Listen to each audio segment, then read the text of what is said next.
নমস্কার বন্ধুগণ, সকলে কেমন আছেন? আশা করি প্রত্যেকেই ভালো আছেন। আমিও ভালো আছি। ঝুমুরস হেলদি হেসেলে নতুন একটা দারুণ রেসিপি নিয়ে চলে এসেছি।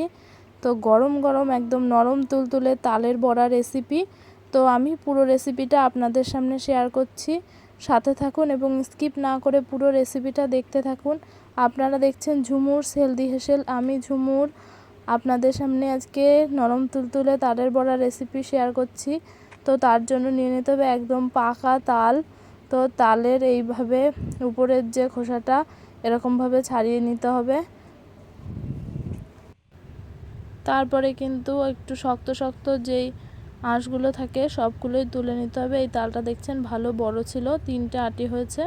এবার এই আটিগুলোকে একটু শিলে একটু থেতলে নিতে হবে, ঠিক আছে? তাহলে হচ্ছে যে শক্ত শক্ত ভাবটা থাকবে সেটা একটু নরম হয়ে যাবে, জল দিয়ে ভালো গুলতে সুবিধা হবে। এজন্য কিন্তু এইভাবে থেতলে নিতে হবে একটু, ঠিক আছে? এইভাবে একটু সবাই করবেন, আটিগুলোকে এইভাবে একটু থেতলে নেবেন। তো এইভাবে একটু পিটিয়ে নিয়ে এই যে রাখা হয়েছে। একটু তারগুলো কিন্তু নরম হয়ে গেছে অনেকটাই, শক্ত শক্ত ভাব নেই। এরকমভাবে একটু থেতলে নেবেন সবাই। আমরা এইভাবে ছাড়িয়ে থাকি, মানে আমরা বিশেষত আমি ছাড়াই। তো এইভাবে আমরা ছাড়াই, আপনারা কে কীভাবে গুলে নেন। তারপরে জল দিয়ে এবার এই তালটা এভাবে হাতের সাহায্যে এভাবে গুলে নিলেই কিন্তু হয়ে যাবে। খুব সহজে কিন্তু তালটা বেরিয়ে আসবে, একটুও কষ্ট করতে হবে না কিন্তু। তারপরে এরকমভাবে এইভাবে বের করে নিলে দেখছেন আটিটার সাথে আঁশগুলো লেগে আছে আর তালগুলো কিন্তু বেরিয়ে গেছে। জল দিয়ে আমরা এইভাবে বের করে নিই, মানে তালটা। এইভাবে ছাড়াই কে কীভাবে তাল ছাড়ান অবশ্যই কমেন্ট করে জানাবেন। তারপরে কিছু যদি আঁশ থেকে যায় সেই জন্য এটা ছাঁকনি দিয়ে এইভাবে ছেঁকে নিই আমরা, ঠিক আছে? এইভাবে আমরা করে থাকি। তো আপনারা কে কীভাবে করেন অবশ্যই কমেন্ট করে জানাবেন। আর পুরো রেসিপি আমার সাথে ধৈর্য ধরে দেখার জন্য আপনাদের সবাইকে অনেক অনেক ভালোবাসা। যদি আমার রান্নাগুলো আপনাদের ভালো লেগে থাকে চ্যানেলটা অবশ্যই সাবস্ক্রাইব করে পাশে থাকবেন। নতুন বন্ধুরা আবার পুরনো বন্ধুদের সবাইকে অনেক অনেক শুভেচ্ছা এবং ভালোবাসা তো সাথে থাকার জন্য। তো এইভাবে আমি পুরো তালটা এইভাবে নিয়ে নিয়েছি। আর উপরে দেখবেন কিছুক্ষণ রেখে দেওয়ার পরে ফেনা উঠবে। তো এইভাবে আমি কিছুক্ষণ রেখে দিয়েছি, তো ঢাকনা দিয়ে রেখে দিয়েছিলাম। তারপরে ঢাকনাটা তুলে নিয়েছি। এই যে দেখুন উপরে অনেক ফেনা উঠেছে। এই ফেনাটা কিন্তু ফেলে দিতে হবে, না হলে তালটা কিন্তু হালকা তিতো তিতো লাগতে পারে। তো ফেনাটা অবশ্যই উঠিয়ে ফেলে দেবেন সবাই, না হলে কিন্তু তালটা এই ফেনাটা থাকলে তিতকুটে ভাব থাকে। তো আমরা এইভাবে পুরো তালটা ছাড়িয়ে নিয়েছি। এই যে ফেনাটাও তুলে নিলাম। এবার জাল দিয়ে নেব। জাল দিতে দিতেও কিছুটা ফেনা উঠবে, ঠিক আছে? জাল দিলেই উপরে কিছুটা ফেনা ভেসে উঠবে। সেই ফেনাগুলো আমরা এইভাবে জাল দিতে জাল দিতে তালটা একদম গাঢ় হয়ে যাবে আর উপর থেকে কিছু ফেনা তুলে ফেলে দিতে হবে। তো এইভাবে আমরা সাধারণত করে থাকি। এই যে কিছুটা ফেনা জমছে, এইভাবে আমি তুলে ফেলে দেবো, জাল দেবো আর ফেনা উপরে উঠবে আর তুলে ফেলে দেবো। তো তাল খাওয়া কিন্তু অনেকই ভালো। যে কোনো হলুদ সবজি বা হলুদ ফল যাই হোক না কেন স্বাস্থ্যের পক্ষে কিন্তু খাওয়া খুবই ভালো। সিজনালি ফল, শাক সবজি সব কিছুই। তো এই যে দেখছেন ওই ছোটো হাঁটাটায় হচ্ছিল না, একবার কিন্তু উঠে পড়ে গেছে ডালের মতো। তো এটা এই জন্য বড় হাঁটাটা নিয়ে এসেছি, বড় গোল বাটির। তো এই ছোটো চামচটা থেকে হচ্ছে উপরে যেই অনেক ফেনা জমেছিল এই ফেনাগুলো সব ফেলে দিচ্ছিলাম। তো এইভাবে জাল দিতে হবে। তাল এইভাবে জাল দিতে কিন্তু অনেক সময় লাগে, একবার কিন্তু ফুটে পড়ে গেছিলো। তো অনেকক্ষণ জাল দেওয়ার পরে কিছুটা কমে এসেছে। তারপরে প্রায় ঘন্টাখানেক জাল দেওয়ার পরে যখন কমে আসবে তখন কিন্তু এর মধ্যে জাল দেওয়া দুধটা আমি দিয়ে দেবো। তো দুধ জাল দিয়ে নিয়েছিলাম, সেই দুধ জাল দেওয়াটা এই যে দিয়ে দিলাম।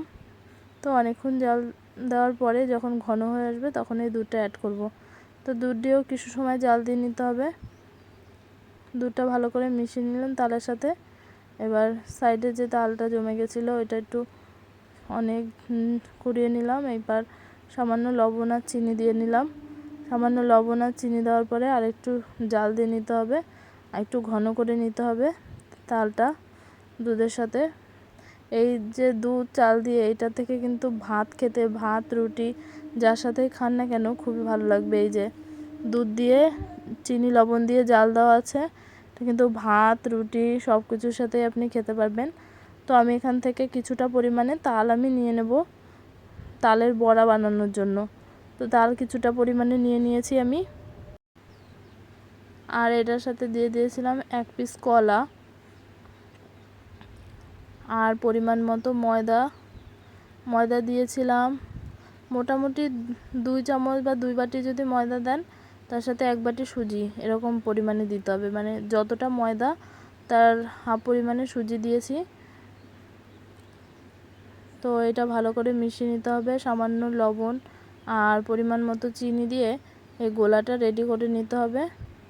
মোটামুটি যেমনভাবে একটা বড়ার সাইজ করা যায় সেরকম থিকনেসে, মানে কতটা গাঢ়ভাবে গুলতে হবে সেটা আমি দেখিয়ে দিচ্ছি।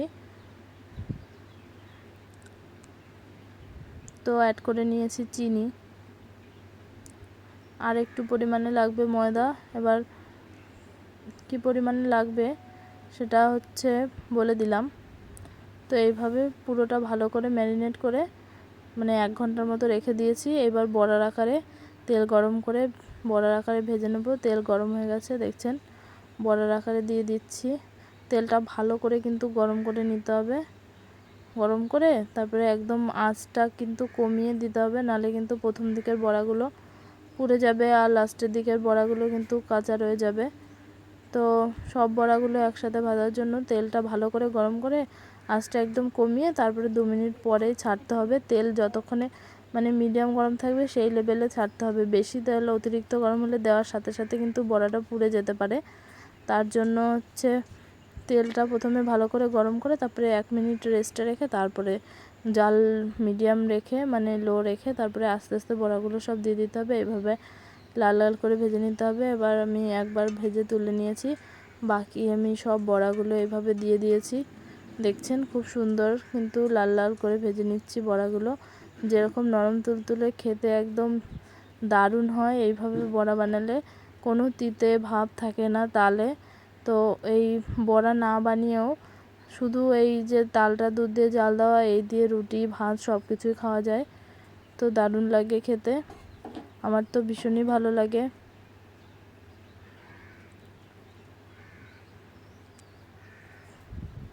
দেখছেন পুরো বড়াগুলো এইভাবে ভেজে নিতে হবে। তো এইভাবে সব বড়াগুলো লাল লাল করে ভেজে নিয়ে তুলে নিয়েছিলাম।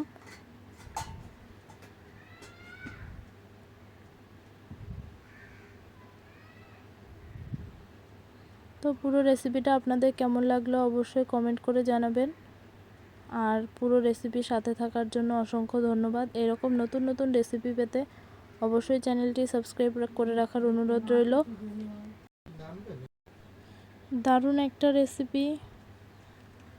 তো এই পর্যন্ত আজ, দেখা হবে নতুন রেসিপিতে। টাটা বাই বাই, ততক্ষণ ভালো থাকেন।